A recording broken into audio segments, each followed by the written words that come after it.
Rhythm, you understand this better than me, इसलिए मैंने last minute पे रिक्वेस्ट किया।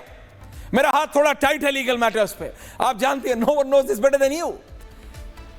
इसलिए मैंने कहा कि रिदम, अगर आप ये हमारे दर्शकों को सिंपल हिंदी इंग्लिश मिक्स करके जरा बता दें कि क्या सुप्रीम कोर्ट भारत की संसद के बनाए हुए द्वारा अप्रूव करे हुए लॉ को राष्ट्रपति द्वारा स्टाम्प किए गए क्या चैलेंज कर सकता है?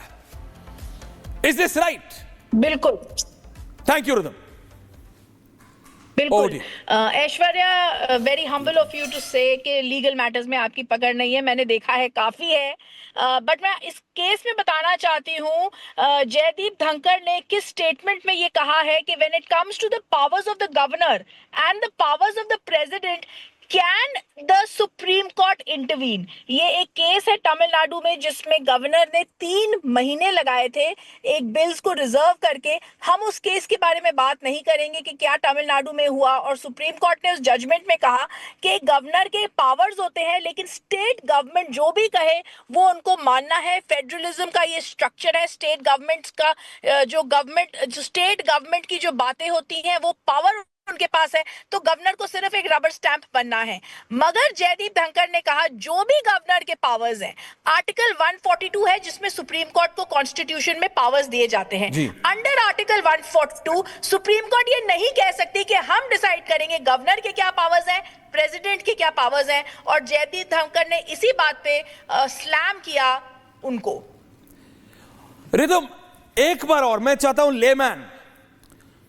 लेमैन की तरह, एक भारत का एक आम नागरिक यह समझना चाहता है कि क्या बात सिर्फ बैरिस्टर असदुद्दीन ओवैसी की नहीं, who understands law for better than me at least, कि कोई भी व्यक्ति जाएगा सुप्रीम कोर्ट में और 140 करोड़ लोगों की संसद ने जो अप्रूव किया, जो लॉ बन गया, महामहिम की अप्रूवल मिल गई, the president of India has approved it, और वो किसी के भी कहने से चैलेंज हो सकता है, तो फिर is there is no process for that? तो जयदीप धनखड़ जी भी यही कह रहे हैं। बहुत सारे केसेस हमारे सामने ऐश्वर्या आते हैं जिसमें पावर्स ऑफ द गवर्नर की बात हुए, चाहे ये गोवा में इलेक्शंस हुए, चाहे महाराष्ट्र में इलेक्शंस हुए। गवर्नर का रोल एक बहुत ही महत्वपूर्ण रोल है। तो जब गवर्नर अपना एक रोल के पावर्स के दायरे में काम करते हैं, उसके ऊपर जजमेंट के ऊपर जजमेंट लिखी जाती है। आज जयदीप धनखड़ ने इसी को स्लैम किया और कहा कि सुप्रीम कोर्ट अपने दायरे से निकल के एग्जीक्यूटिव के दायरे में आना चाहता है और कह रहा है कि हम रिदम, क्या वो समझ रहे हैं क्या पावर्स हैं और प्रेसिडेंट की क्या पावर्स? रिदम, क्या वो समझ रहे हैं कि ये वक्फ कानून की बात है? बंगाल जल रहा है, 200 परिवार, 500 परिवारों को पलायन करना पड़ा है, they have to be dislocated. Bengal visuals on air Sharma. Rhythm, ये कोई इंटेलेक्चुअल कॉन्वर्सेशन नहीं हो रहा है। बंगाल जल रहा है, वक्फ कानून इज ए वेरी सेंसिटिव कानून। जेपीसी बनी, हमारी डेमोक्रेसी है, 140 करोड़ लोगों ने जिनको चुन के संसद के दोनों सदनों में भेजा, both the houses, the upper house and the lower house, Rajya Sabha और लोकसभा, दोनों ने पास किया है। उसके बाद इस जुडिशरी रियली ओवरस्टेपिंग? क्या जुडिशरी अपना दायरा पार करके एग्जीक्यूटिव के दायरे में, लेजिस्लेचर के दायरे में घुस रहे?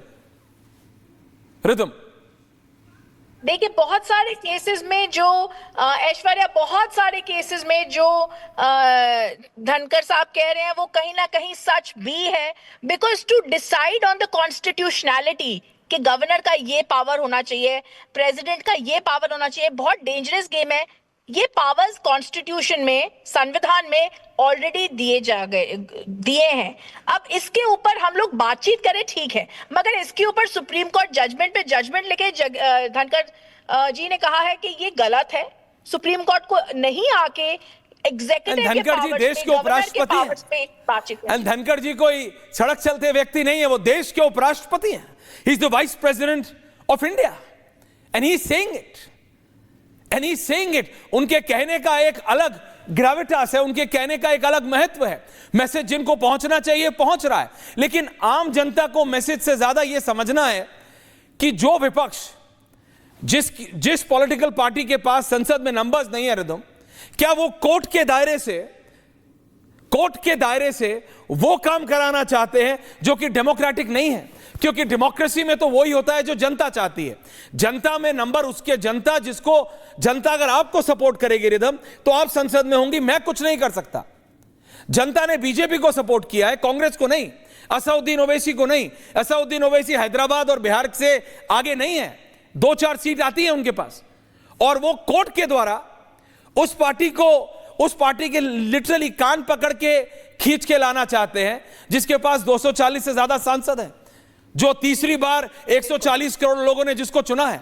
How right is this legally speaking? रदो, आपने बिल्कुल सही कहा, ये पहली बार नहीं है कि ऐश्वर्या ओवैसी और Congress party after losing in the parliament ये नॉक करती है कोर्ट के दरवाजे पे। और सबसे हैरानगी की बात है कि बाकी टाइम पे ये ही जजेस के बारे में, सुप्रीम कोर्ट के बारे में बहुत ही गलत तरीके से बात करते हैं। और जब कुछ नहीं होता पार्लियामेंट में, राज्यसभा, लोकसभा में, अब ये वक्फ केस में आ गए हैं, अयोध्या केस में बहुत समय आए थे, हर केस में कांग्रेस आ जाती है सुप्रीम कोर्ट में। मगर जब सुप्रीम कोर्ट में नहीं होती तो यही कांग्रेस बेइज्जती करती है हमारे सुप्रीम कोर्ट की। पूरे वर्ल्ड स्टेज में देखा जाता है किस तरीके से ऑपोजिशन पार्टी बात करती है। That's so true. That's so true, rhythm.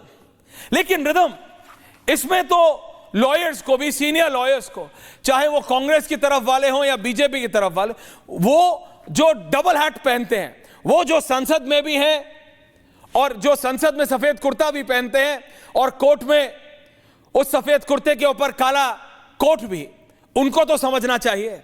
There are quite a few now on both sides, दोनों तरफ ऐसे लोग हैं जो संसद में भी हैं, सफेद कुर्ता पहने हैं, उसके ऊपर बंडी पहने हैं, और वो बंडी उतार के कोट में काला कोट पहन लेते हैं। उनको दोनों का पावर पता है और डिफरेंशिएशन पता है कि एक्चुअली हो क्या रहा है। इससे हमारे देश को नुकसान हो रहा है रिदम। अब ऐश्वर्या, आप बिल्कुल सही कह रहे हैं, बिल्कुल। और ऐश्वर्या, आई एम रिमाइंडेड यहाँ पे किस तरीके से समाजवादी पार्टी, आज समाजवादी पार्टी के कपिल सिब्बल सीनियर एडवोकेट हैं, उन्होंने अयोध्या केस में खुलेआम सुप्रीम कोर्ट को धमकी भी दी थी, राजीव धवन सीनियर एडवोकेट के साथ, सबके साथ, कि अगर अयोध्या केस इलेक्शंस के पहले सुना जाएगा तो बहुत गलत हो जाएगा। अनुराग भदौरिया भी मुंह छुपा रहे हैं। बातें भी ये पॉलिटिशियंस करते हैं। That's true. Thank you so much, Rhythm, for keeping things in perspective. तो ये थे हमारी senior executive editor legal affairs for the Republic Media Network, Rhythm Anand Bhardwaj.